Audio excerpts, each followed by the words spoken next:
Yes, good morning. So, andito na naman tayo every morning. Siyempre, magkakape tayo. Wala naman tayong ibang titimpla, hindi kape lang. So, enjoy natin to guys. Ganyan lang. At syempre, lalagyan natin yan ng tubig. After natin ilagay sa ating baso. Yung baso pala guys, bigay niyo sa akin yung dati kong kasama. Ayan, sumirit na yung tubig. Kasi ang pait nito guys. At syempre, lagyan natin ng medyo half ng tubig sa cup.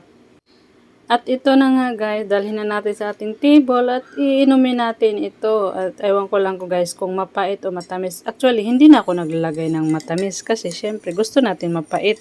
Kasi good daw yun sa ating tiyan. Kaya alam nyo na kapag uminom tayo ng ng may tamis, tumataba daw tayo eh. Kaya yun. At ito na nga yung trending na tinapay. Kasi nga, ito yung nabibili ko sa Amy Store na nandoon yung mga tinapay. Pero actually guys, sinundan ko lang bumili. Meron akong unang binili tapos hindi ko na na-videohan ito na yung buo. Pero alam niyo naman guys, madali lang naman tayo magsawa. Makatikim tayo ng isang beses, dalawang beses. Siguro enough na. Pero ito guys, sinundan ko lang talaga kasi na-feel ko nung una, sobrang sarap. Pero ngayon sa pangalawa na, parang normal na lang na sarap. Ganun talaga tayo, iba-iba yung ating test eh. Kaya natikman ko naman, syempre masarap.